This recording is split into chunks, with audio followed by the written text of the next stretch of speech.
Hello, everybody, and thank you for tuning in to the Liberty Report. I'm Daniel McAdams, normally the co-host, but Dr. Paul is traveling today, so I will be in the driver's seat. Thankfully, I'm not alone, however. My old friend Phil Giraldi is joining us. Phil's been on several times with us before. We're always happy to have him back. Phil was a career intelligence officer in the CIA. He's now a writer for UNS.com, for the American Conservative, and he is the executive director of the Council on the National Interest. Phil, thanks so much for joining us. Thank you for having me, Dan.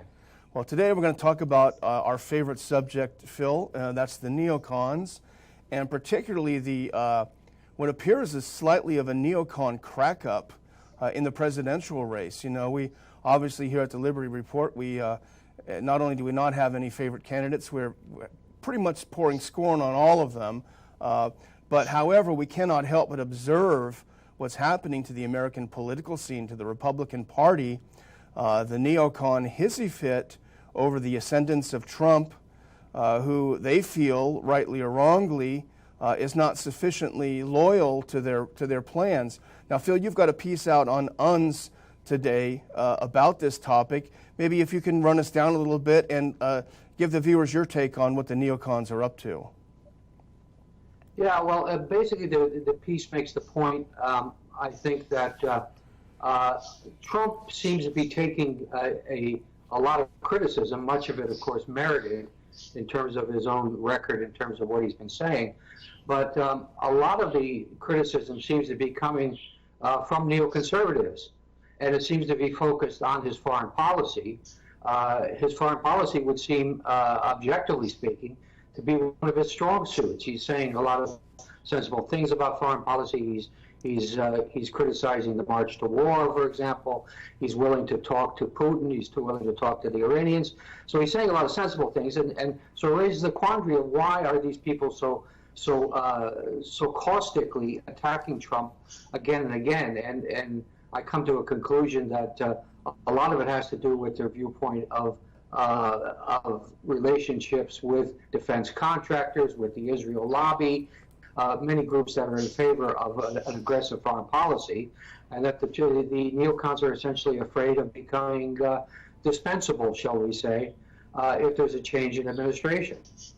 You know, neocons have always almost sort of counted on the Republican Party as their platform. They've infiltrated, and they've made America believe that their view of American foreign policy is the conservative view of foreign policy.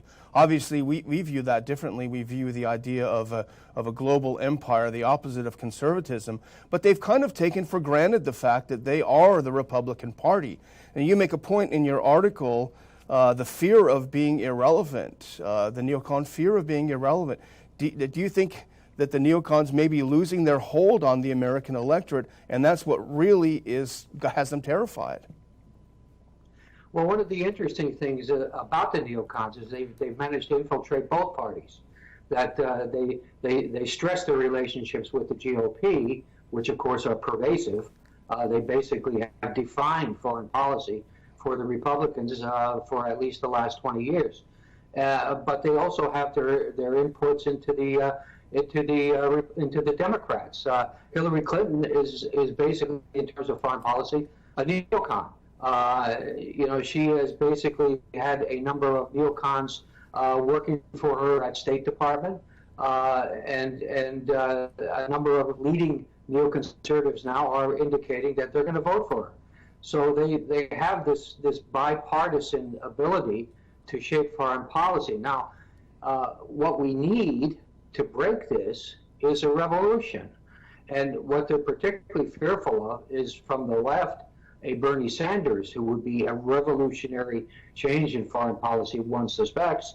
And from the right, we have Donald Trump, who essentially would be a dramatic break for the GOP, since he's criticized very heavily a lot of the current policies. So the neocons are terrified that somebody's going to, as I put in the article, they're going to break their rice bowl. It's going to take away all these nice think tanks that they live in and that they are well paid to work in, and suddenly the playing field will be changed.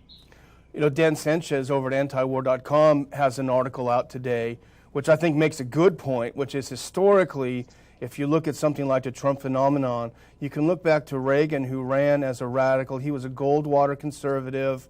He ran as a radical. The establishment couldn't stand him at the time. But once he got in, he became a unifier. He made his peace with the establishment. He stopped talking about trilateral commission and these sorts of things, and really opened the door of the GOP to the neocons. So Dan makes the point that if Trump is successful, he may well do the same thing. None of us know what he will do, frankly, but it's interesting, and it seems to me as if the neocons are panicking because they feel that they don't have a 100% certainty that they'll be in the driver's seat. There's that little bit of a question that something might change come election time. Yeah, and I think that's a legitimate fear on their part. I mean, if I were Donald Trump and I were looking out over the field at the moment, I would be remarking on the fact that it's the neocons at the National Review and at the Weekly Standard and at the Wall Street Journal, at the Washington Post editorial page, are the ones that are really slamming him. And he will certainly, if he becomes president, adjust that. I'm not saying that he's going to go so far as to hire you or me to advise him on foreign policy. That doesn't seem to be a likely prospect. And he'll probably wind up with someone who is kind of an acceptable neocon light. But nevertheless, this is a dramatic change in the status quo. And you mentioned Hillary, of course. The big news last week, we were so shocked that Robert Kagan did a piece in the Washington Post saying, I'm going to take my toys and go home if I don't get Rubio, whoever it is he's behind. But, you know, as you point out, it really is a kind of a smokescreen. It's kind of a game because Mrs. Robert Kagan is a longtime Hillary Clinton aide. Before that, she was a Dick Cheney aide. You know, these people don't really have a lot of emotional ties to any party. Their tie is to power, is to keeping positions of power. Someone wrote, maybe it was Sanchez, you know, Bill Kristol's Cheshire grin on the Sunday morning talk shows. I mean, he couldn't live without that.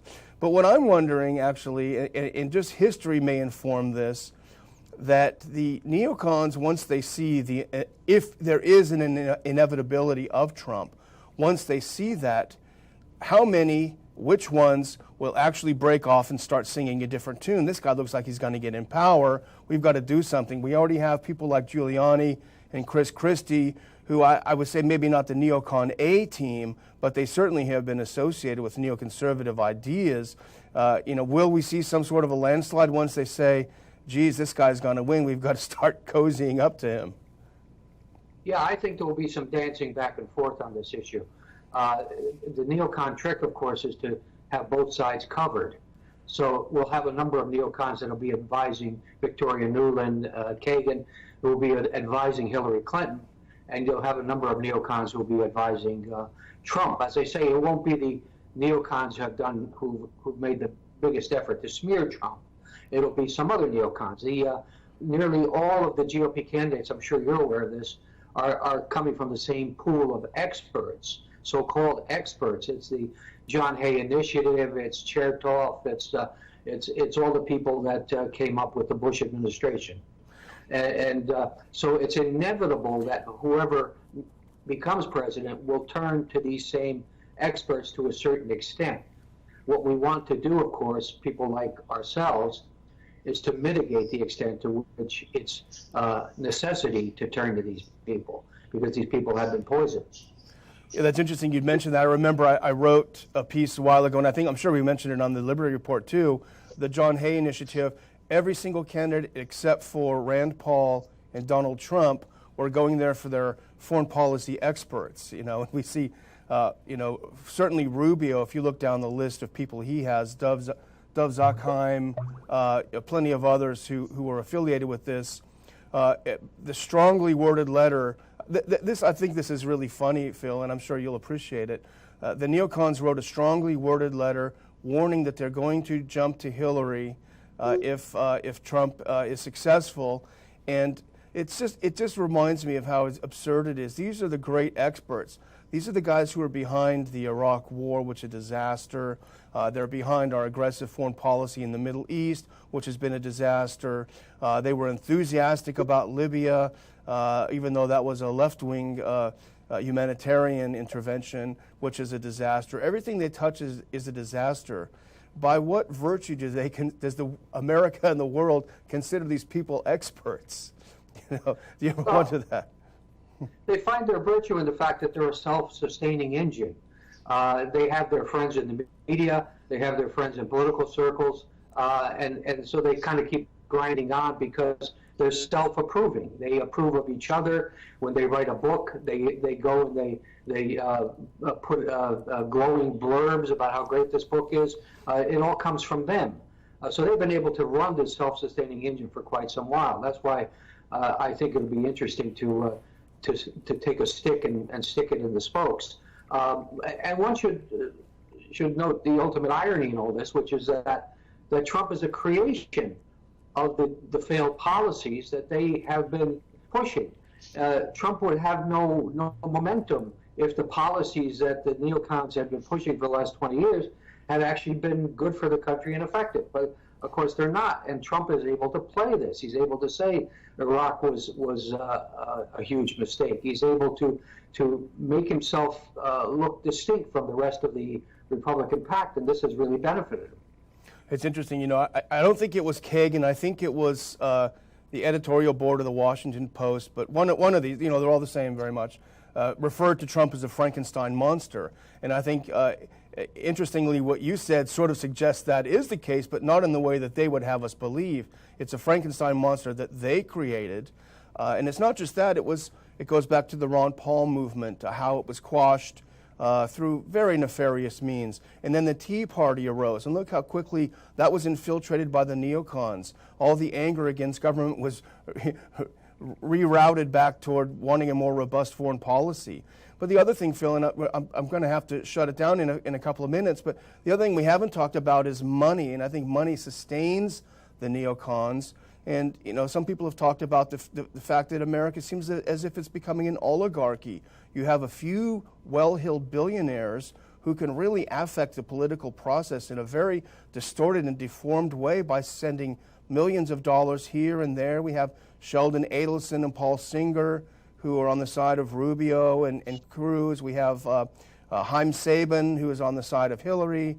These are very wealthy individuals who, in some ways, when it comes to foreign policy, are very much in favor of an aggressive U.S. foreign policy, especially in the Middle East.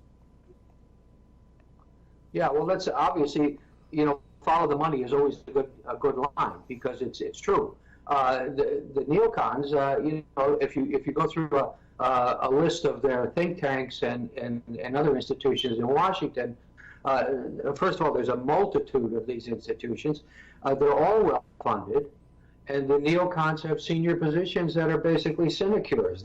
They show up at meetings, they speak, they claim to be experts on various issues, but it's money that fuels all this. These guys wouldn't be sitting there, making $250,000 with a secretary in a nice room with a view of the Capitol, if it weren't for the money, and that's to a certain extent what they're in it for.